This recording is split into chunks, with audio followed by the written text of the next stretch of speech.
Manugang, tulungan mo ako. Hindi ko na kaya ang hirap. Ita, huwag kang matakot. Ako ang sasagip sa iyo. Hinto. Ang mahal kong kotse. Hoy, ano ba ang inuutusan mo? Nasa harap na ng subdivision. Parang nagmamadali sa libing. Sige na, alam ko na. Bilisan mo, kulang na lang ng isa sa amin. Ikaw na lang ang hinihintay. Ma, gusto ko pumunta sa kapitbahay. Maglalawa ako ng masyong kay Kuya Wang. Samahan mo si Sis pagpunta sa ospital. Sek, Huwag mo na akong pilitin. Dapat ay kasama ko si nanay para magpatingin. ay, nakalimutan ko ang aking gamit.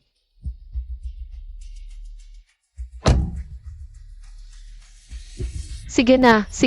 Huwag ka nang magdaldal. Ma! Ang matandang ito, umalis nang hindi man lang nagsabi.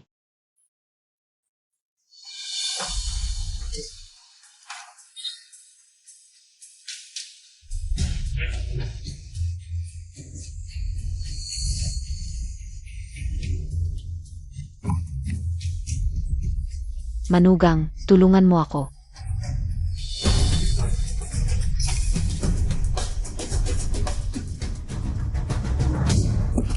Ita, huwag kang matakot. Ako ang sasagip sa iyo.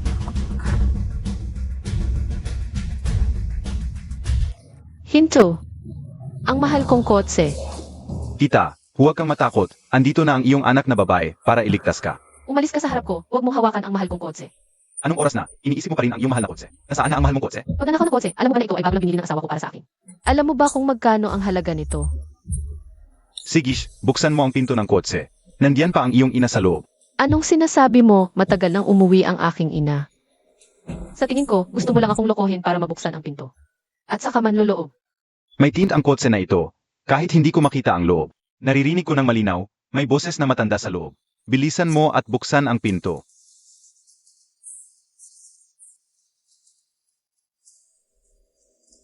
Akala mo ba tanga ako? Wala namang anumang tunog. Sa tingin ko, gusto mo lang talagang nakawin ang kotse.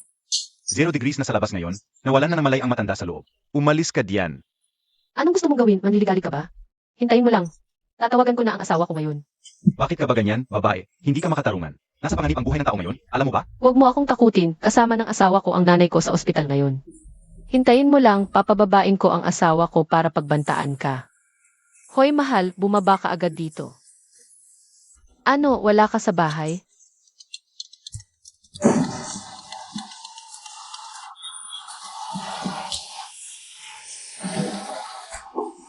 Hoy, mahal. May meeting ako ngayon. Meeting? Hindi ba't kasama mo si nanay sa ospital? Kaninang umaga, kasama ko si nanay sa ospital. May emergency kasi sa kumpanya. Hindi lang binasag ang kotse, niligawan pa ako. Sige, uwi na ako agad. Narinig mo ba? Asawa ko, kasama si nanay, papunta sa ospital. Ang kasinungalingan mo, malalantad na. Impossible. Narinig ko talaga, may boses na matanda sa loob ng kotse. Kung hindi mo bubuksan, mamamatay sa kulob ang matanda. Kadiri, impossible. Mabuti naman si nanay. Sinusumpa mo ba siya? Hindi ka maintindihan. Kung hindi mo ililigtas, ako na. Anong ginagawa mo? Huwag mong hawakan ang kotse ko. Umalis ka. Magnanakaw ka nga. Hindi lang pera ang gusto mo. Ngayon, buhay pa ang pinapatay. Anong ginagawa ninyo?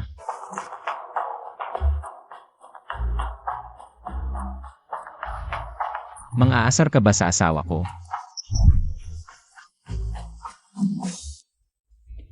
Ikinulong ng asawa mo ang nanay mo sa loob ng kotse. Kung hindi agad ilalabas, mamamatay sa kulob ang nanay mo. Nakatint ang kotse. Baka nandito nga si nanay. Mahal, huwag kang maniwala. Gusto lang niyang sirain ang kotse natin. Magnanakaw yan. At saka, hindi ba kasama mo si nanay sa ospital? Hindi niya dapat malaman na nagluloko ako. Hindi ko dinala si nanay sa ospital. Mahal. Nasa ospital si nanay. Paano nangyari yon? Hindi ba nanay mo ang nasa kotse? Anong ibig mong sabihin? Kailangan ba talagang may mamatay sa kotse ko? Bago kasiyahan? Malinaw na narinig ko kanina. May boses na matanda sa loob. Hindi mo ililigtas? Kukuha ako ng pulis. Tumigil ka. Hindi lang magnanakaw at mamamatay tao. Ngayon, ikaw pa ang nagreklamo. Di na kaya ng acting mo kaya tatakbo. Walang ganoon. Gusto mong magreklamo? CJ, tatawag ako para sa'yo. Tingnan natin kung sino ang paniniwalaan ng pulis. Ako o ikaw, mandaraya. Hoy, pulis. May magnanakaw dito, mamamatay tao. Hoy, Saan ka tatakbo? Mandaraya. Saan ka pupunta? Pinatay ninyo ang sarili ninyong ina sa kulog. Anong klaseng anak kayo? gawa-gawa mo lang yan. Mahal na mahal ko si nanay, hindi tulad ng nanay mo. Na nag-anak ng isang mandaraya tulad mo. Hinampas mo ako. Mahal kita mo. Para protektahan ang bagong kotse natin. Hinampas ako nitong magnanakaw. Tama na. Bata ka pa. Di mo siguro gusto magkaroon ng record, di ba? Ganito na lang. Bayaran mo ang gamot ng asawa ko. Sinira mo ang kotse ko. Isettle na lang natin ito ng pribado. Sage, magkano ba? Iligtas ang matanda. Babayaan ko. 100,000. Ano? Nasa panganib ang buhay ngayon? Gusto nyo pang maningil sa akin? Hindi lang ako sinaktan mo, ginamit mo pa ang nanay ko para takutin ako. Sasabihin ko sa'yo, ngayon, ikaw ang magbabayad. Para sa pinsala sa isip ko. Ito lang ang meron ako ngayon. 1,000 piso. Kunin mo muna. Ganito lang kaliit ang pera mo, tapos gusto mo na akong paalisin. Pero pag nakita ko ang suot mo, halatang wala kang pera. Kung ayaw mong magbayad, pwede rin. Ano ba ang gusto mo? Sinaktan mo ako kanina. Lumuhod ka at humingi ng tawad sa akin. Anak, ang init ko. Hirap akong huminga.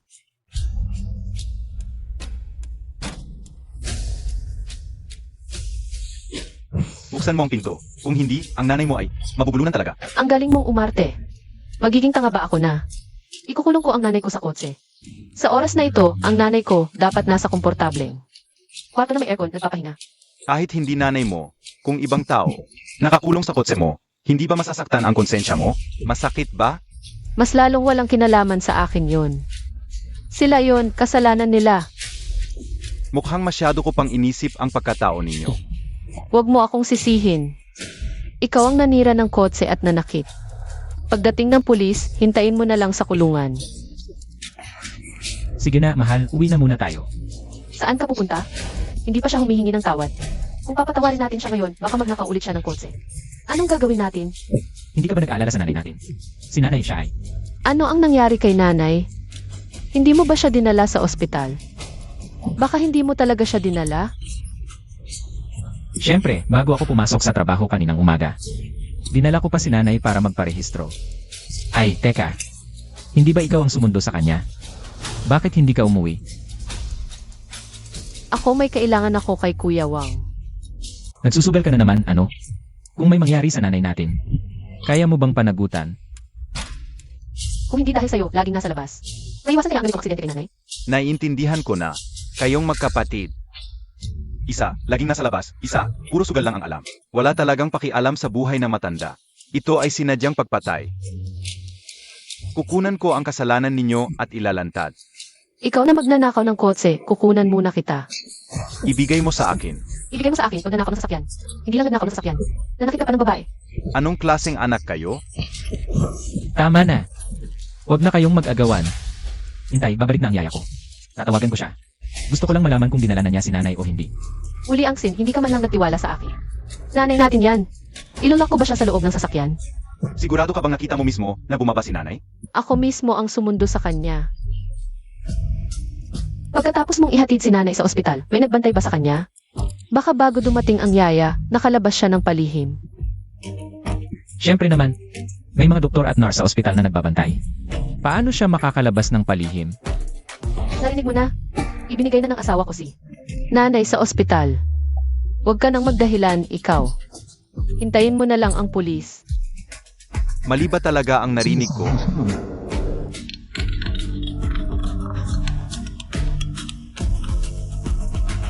Hello, Tia Zhao, nandito ba si nanay?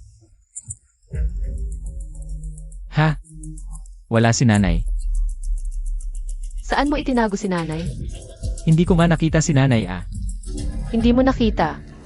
Hindi mo sinamahan si nanay sa ospital. Saan ka ba talaga pumunta? Abala ako sa opisina eh. Mahilig naman si nanay dumalaw sa kapitbahay. Wala sigurong problema. Hindi ako mapalagay. Tatawagan ko si nanay. Ay, bakit hindi matawagan? Baka walang baterya. Baka naman. Nandito talaga si nanay. Umalis ka. Sasabugin ko ang sasakyan. Hindi ba to ang cellphone ni nanay? Bakit na sa'yo? Hindi yan sayo. Regalo ko yan kay nanay sa kaawan niya. Nagkukunwari ka. Kilala ko ang gamit ni nanay. Kaya pala hindi siya sumasagot sa tawag. Ninakaw mo pala, kidnapper. Sabihin mo, saan mo itinago si nanay? Hindi ako kidnapper. Nandito pa si nanay sa loob ng sasakyan. Kung hindi ka naniniwala, buksan mo at tingnan mo mismo. Kagabi, nagkarat ako sa loob ng sasakyan kasama ang sekretarya ko. Nandito pa sa loob ang underwear ko. Anong ginagawa mo? Nandito si nanay sa loob. Mahal, kumalma ka. Wala naman siyang susi ng sasakyan. Kung talagang nandito si nanay sa loob, paano niya nakuha ang cellphone? Hindi yan ang cellphone ng nanay mo. Huwag kang magkunwari, ikaw ang pumunta sa bahay namin. Inalis mo ang nanay ko, sabihin mo kung saan mo siya itinago. Nagbibiro ka pa tungkol sa sarili mong ina. Tao ka pa ba? Matanda na ang nanay ko. Kung nakatago siya talaga sa loob ng kotse, bakit hindi siya? Tumawag sa amin para humingi ng tulong. Binibitin mo lang ako dito para mabigyan ng oras ang mga kasabwat mo. Naitago ang nanay ko. Kung hindi mo bubuksan ang pinto, huli na ang lahat. Nagsisinungaling ka pa kung hindi ka kidnapper, bakit nasa iyo? Ang cellphone ng nanay ko, Wala akong kinuha na cellphone. Hindi ko nga siya nakita. Hindi mo nga siya nakita, tapos sasabihin mong nakakulong siya sa kotse. Pakinggan mo nga ang sinasabi mo. Ang daming butas. Kung magtatalo pa tayo, talagang wala nang pag-asa ang nanay mo. Umalis ka diyan. Kidnapper, ibalik mo ang nanay ko. Bitawan mo ako. Sabi ko nga, nasa loob pa ng kotse ang nanay mo. tigilan mo na ang pag-ate. Ito ang ebidensya. Ikaw talaga ang kumuha sa nanay ko mula sa bahay. Sinabi ko na, cellphone iyon na nanay ko, hindi sa inyo. Nagnanakaw ka ng matanda, nananakit ka. Siguradong makukulong ka ng matagal. Sige. Tingnan natin kung sino ang paniniwalaan ng pulis pagdating nila. Ako. O kayong dalawang tangang anak.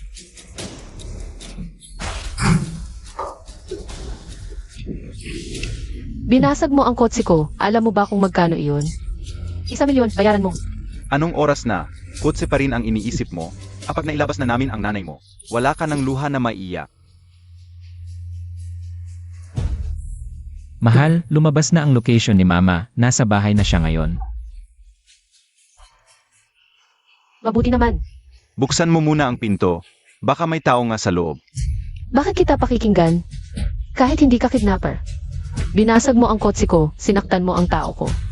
Bayaran mo ang pag-aayos ng kotse at mga gamot, 100,000 lahat. Hindi kita niloloko. Narinig ko talaga sa loob. Ang boses na matanda. Huwag kang magdahilan, maraming insidente ng nakawan ng kotse sa subdivision namin. Mukhang katulad mo ang itsura. Hindi ako magnanakaw ng kotse. Binasag ko lang para makapagligtas. Para sa akin, hindi ka naman talaga nagligtas. Kundi para sa mga gintong bar sa kotse ko. Ikaw, Mahal, parang bihasa na siyang magnakaw. Halughugin mo na ang katawan niya. Tingnan natin kung may iba pa siyang mahahalagang bagay.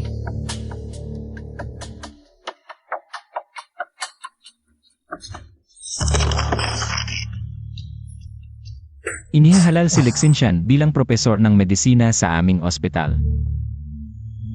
Akala mo, doktor pa pala ang magnanakaw na ito. Lele!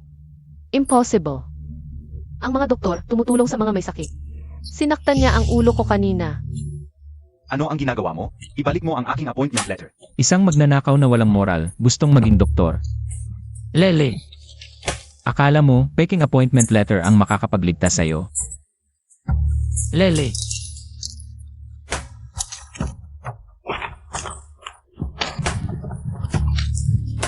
Appointment letter ko.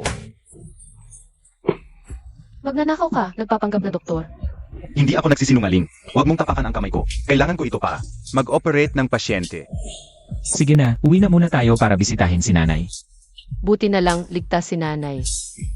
Huwag kayong alis. Buksan mo muna ang pinto ng kotse. Paano kung may tao sa loob?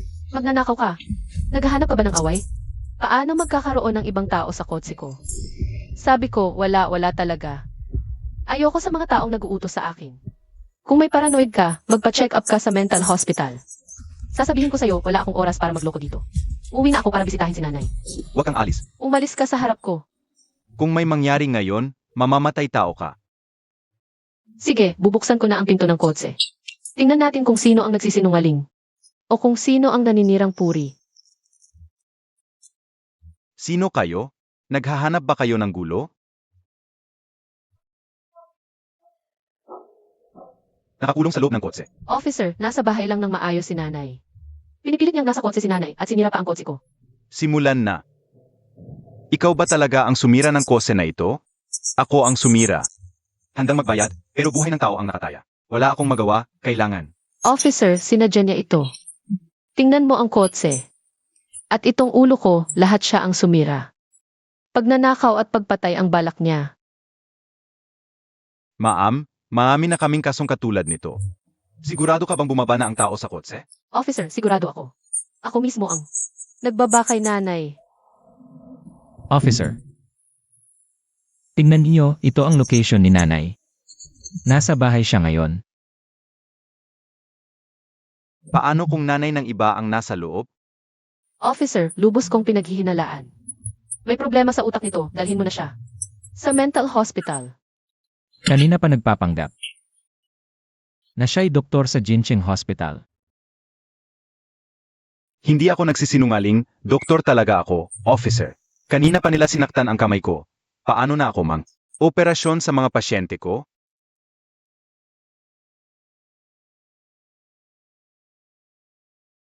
Hindi naman nanay ko ang operahan, wala akong pakialam. Una. Nasaan na siya? Nasaan na? Manloloko ka, ginamit mo pa buhay ng nanay ko para takutin ako. Wala ka bang konsensya? Mukhang nahuli ka lang magnanakaw ng kotse. Kaya nagdrama ka na lang.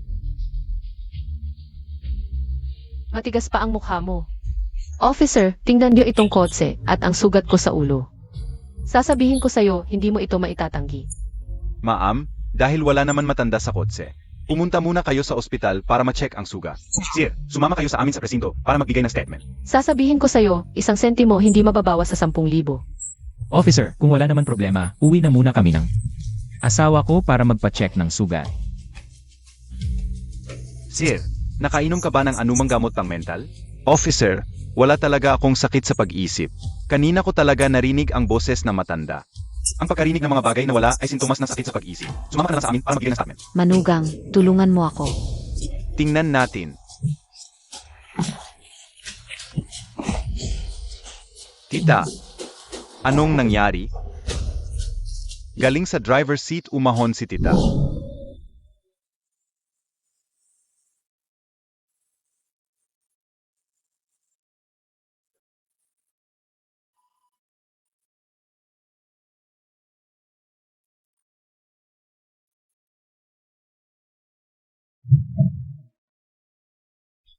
Ang galing ni tita, marunong magligtas ng sarili, nga.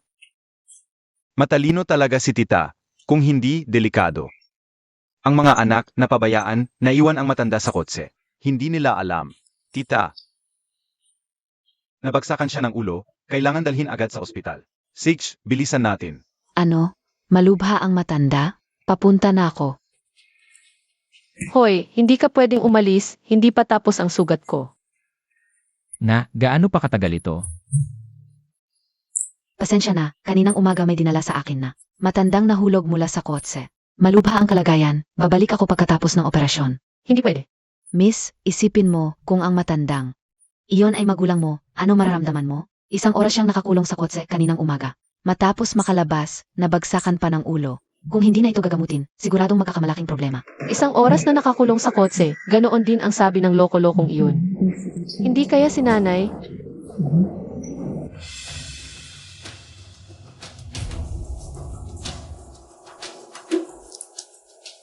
Mahal, ano ang ginagawa mo? Naglalaro lang, pasensya na.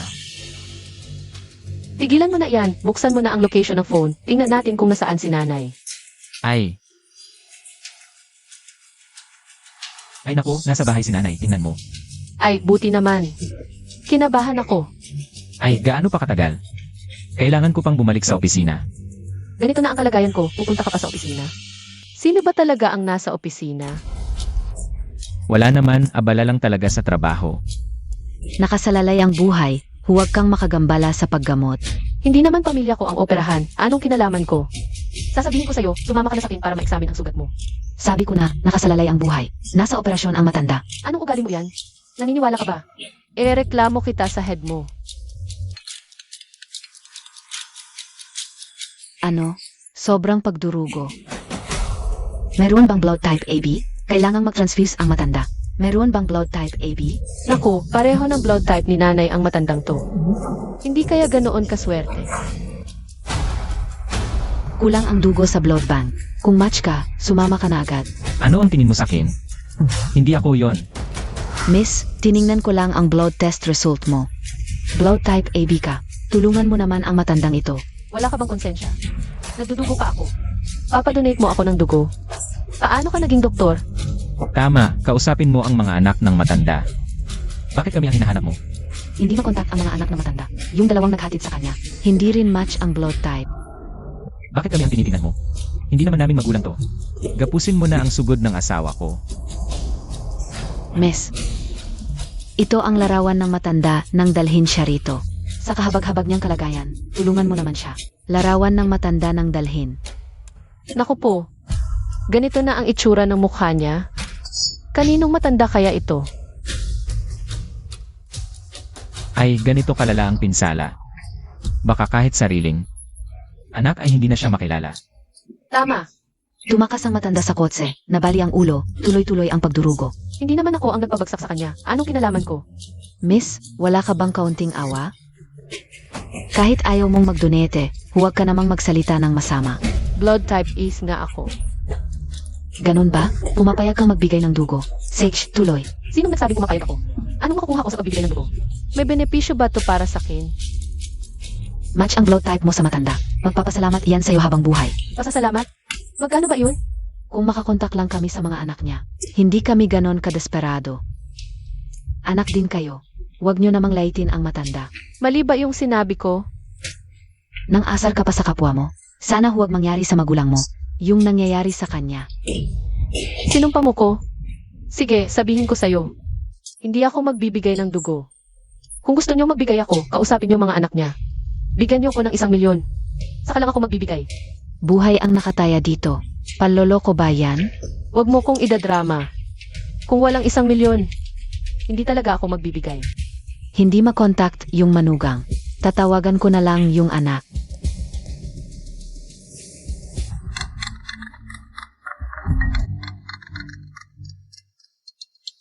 Baka talaga nanay ko yung nasa ospital.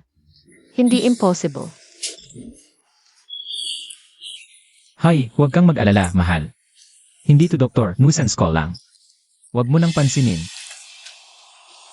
Busi yung linya ng anak na matanda. Hindi makontak. Ay, hindi pala nanay natin. Buti naman. Oh, tingnan mo, nasa bahay pa rin yung location ni nanay. Mahal, nag-aalala pa rin ako kay nanay. Sige na. Bumalik na tayo para tingnan siya. Sige, alis na tayo. May internal bleeding. Kailangan operahan. Sabihan mo yung operating room. Diretso na tayo doon. Bakit hindi mo sinagot yung tawag ko? Halika, sumama ka sa akin sa blood bank. Yang manyakis ka. Nang asar ka pa sa asawa ko. Susuntukin kita. Alam mo ba kung sino to? Magnanakaw ng kotse to. Nang asar pa sa asawa ko. Hindi ganon ang ugali niya. May pagkakamali ka siguro. Pagkakamali? Anong pagkakamali? Siya ang nanakit sa ulo ko. Sinasaksak ko yung kotse para makalabas yung tao. Siya yung sumugod. Eh, inamin mo na magnanakaw ka.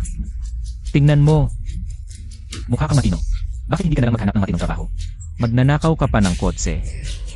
Yung mga tulad ninyong nagkukulong sa sariling ina. Sa loob ng kotse, hindi karapat dapat maging anak. Dok, dalhin niyo na to sa rescue ward. Yung taong to, may delusyon. Huwag na kong makipag-away. Ikaw, Anong nangyari sa kamay mo? Makakapag-hold ka pa ba ng scalpel? Scalpel. Ikaw, isang doktor, pinapabayaan mo lang yung.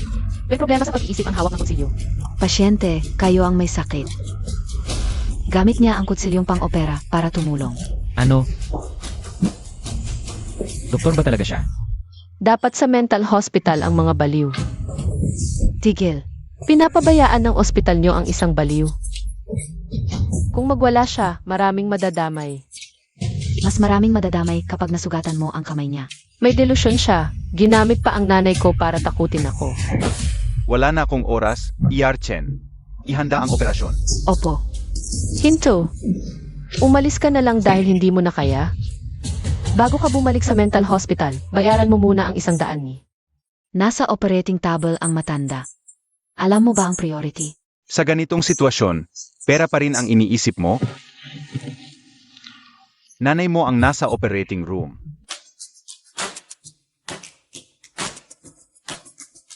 Saan mo itinago ang nanay ko? Mananakit ako. Kung gusto mong mabuhay ang nanay mo, tumahimik ka. Impossible. Nasa bahay ang nanay ko, bakit nasa operating room? Anong ginawa mo sa nanay ko? Nadulas siya sa tabi ng sasakyan, dinala ko siya rito. Impossible. May nagpakamatay sa tabi ng sasakyan ko para lokohin ako. Wala ka bang konsensya? Galing talaga sa sasakyan mo ang matanda.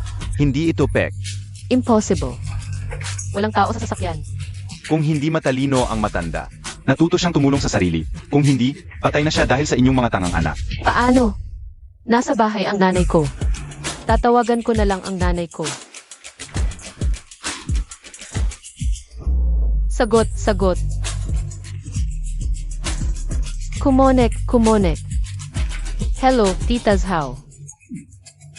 Nasaan ang nanay ko? Hindi ba kasama mo ang nanay mo? Wala siya sa bahay. Paano? Nasa bahay ang location ng phone niya. Nawalan ng baterya, kaka-charge ko lang. Impossible. Sino ang may balak sa nanay ko?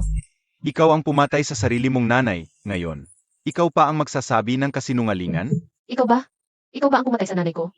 Hahanapin kita para sa bayad sa gamot. Hanggang ngayon, hindi ka pa rin nagbabago. Ito ang CCTV na kinuha ko sa pulis. Ikaw na ang tumingin.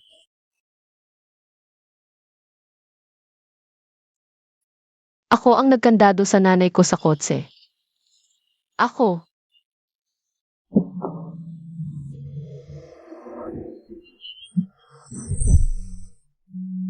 Babaeng walang hiya, puro sugal lang ang alam mo. Nakakandado ang nanay sa kotse, hindi mo alam. Kung may mangyari sa nanay, hindi kita patatawarin. Nanay ko lang ba siya? Kung hindi ka laging gala ng gala. Nangyari kaya ito sa nanay? Kung hindi ako magtatrabaho, makakapahinga ka ba araw-araw? Binibigyan kita ng 200 bawat buwan, ganito ka lang mag-alaga sa nanay ko. Tama na. Kung mag-away kayo, sa bahay na lang. Ang mahalaga ngayon ay mag-transfuse ng dugo sa matanda. Dok, pakiusap, kunin mo ang dugo ko. Kahit gaano karami, basta maligtas ang nanay ko. Pakiusap. Directly, dadalhin ko muna siya para sa blood extraction. Sa iyo na ang susunod na operasyon. Sage, bilisan mo. Ano? Muntik ko nang mapahamak ang tagapagligtas ng nanay ko. Magnanakaw ng kotse siya, paano siya naging doktor? Si Derek Lee ay isa sa pinakamahusay na doktor sa bansa. Siya lang ang makakagawa ng operasyon ng nanay mo, at muntik mo siyang mapinsala. Ano? Muntik ko nang hindi maoperahan ang nanay ko. Napakagago ko.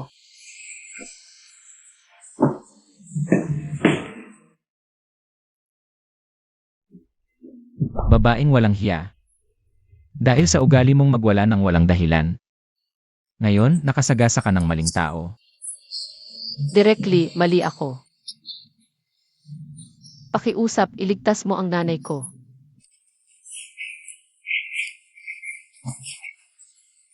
Pakiusap, iligtas mo ang nanay namin. Kahit magkanong bayad. May 1,000,000 dito sa card, lahat sa'yo, pakiusap. Hindi ko tatanggapin ang card na ito. Directly, hindi mo pa rin kami pinapatawad? Ano pa ang dapat naming gawin para patawarin mo kami? Directly, alam na namin ang mali namin. Hindi ako kukuha ng kahit piso sa inyo. Ang mahalaga ngayon ay iligtas ang inyong ina. Doc Chen, ihanda ang operasyon. Huwag kayong mag-alala, basta si Derek Lee ang gagawa. Ay magiging maayos ang inyong ina. Huwag nang maghintay, bilisan na.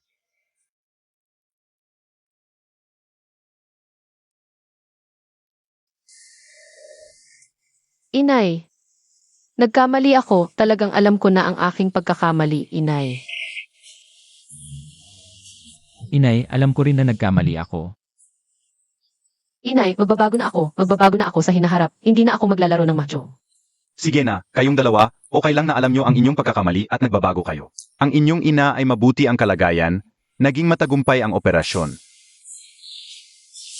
Ali, maraming salamat talaga, kung hindi dahil sa hindi mo pagtatanim ng galit sa amin. Mawawala na ang buhay ng aking ina. Na. Doktor, salamat po. Talagang magbabago na ako. Hindi na ako magiging pabaya. Swerte lang na kayong dalawa ay tinuruan ang matanda kung paano magligtas ng sarili kapag nasa loob ng kotse. Inay, tingin mo, pindutin mo lang ang unlock button tapos hilahin ng 2 beses ang hawakan. Bukas na ang pinto, naiintindihan mo ba? Naalala ko na. At swerte rin na matalino itong matandang ito. Kung hindi, magiging malaking aksidente na ito. Salamat po, Ali.